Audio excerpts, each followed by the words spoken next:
Ayan, ngayon ay magluluto tayo ng anong tawag nito? Octopus. Yan, so yan ang mga ingredients natin. Ayan, ginisa ko na. Ginisa ko yung ahos, sibuyas,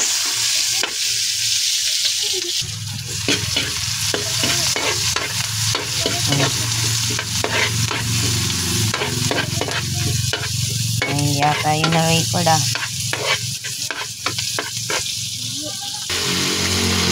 Lagay na natin yung octopus.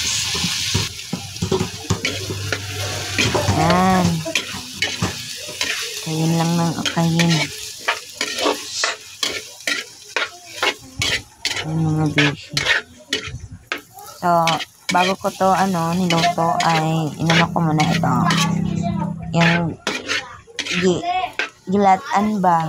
Sana sa Tagalog gilatan sana ako ang octopus, and then ang akong gigamit sa paglata ay suka na tuba.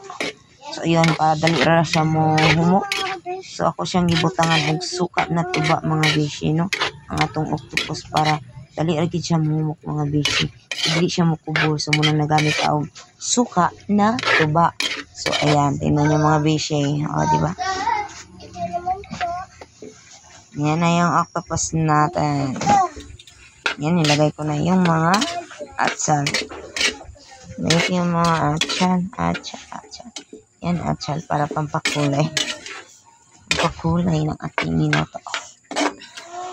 So, ayan, mga beshi, yung ating octopus. Yan, malapit nang magninamnam. At saka nilagyan ko rin ng Sprite.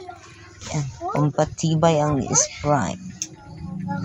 So, ang Sprite is para siya yung gihiwa na itong sabaw. So, yan, para sarap yung lasa ng octopus. So, medyo matamis-tamis siya. So, hindi natin lagyan siya o Sprite. So, kasi dalasan mong good kay yung magluto silang mga octopus. Ang ilang sabaw is kanang Sprite. So, muna, ibita ka na itong Sprite. Try nga na. So, layan ako sa gilamian ng Sprite, mga bishi. Kaya lami-jid og Sprite, So, yan ang mga bishi. Kain lang, okay lang gitaan ni. Kain lang ginato, taman maluto siya. Ay, akong gitilawan. Ay, sa kay lasa itong pagtilawa. Parang lami-lami ng gid siya. Pag nang luspad pa, mga bishi. Ayan, gilagyan na ako oyster sauce para mawala ang yang kaluspad. Yan ang luspad kaya ang atong giluto mga bishi sa tumbutangan siya my own soy sauce. Ako aning kuan. Oyster sauce. Tamis-tamis man yung oyster sauce. Muna atong giluto. Oyster sauce. Ayan. Homemade na. Let's go post. Nilagyan ko rin, gibutangan din ako na siya bisyo patis. Ano sa tingin niyo guys? Medyo luspad siya, so ako na siya gibutangan ng patis. What do you think guys? Sarap na ba ito? Sarap? Ako rin ginama, akong eksperimento ba? Kung lami wag yun. Kung lami wag siya yun. Ano yatong mga ingredients? Ito rin yung pang eksperimentohan ba? Kung ayaw wag siya glasa. So, mula sa bagid siyang lami. Ano na siya. Muna akong niloto mga bishi. Ayan. Bukal-bukal lang ayo siya. So, loto na siya.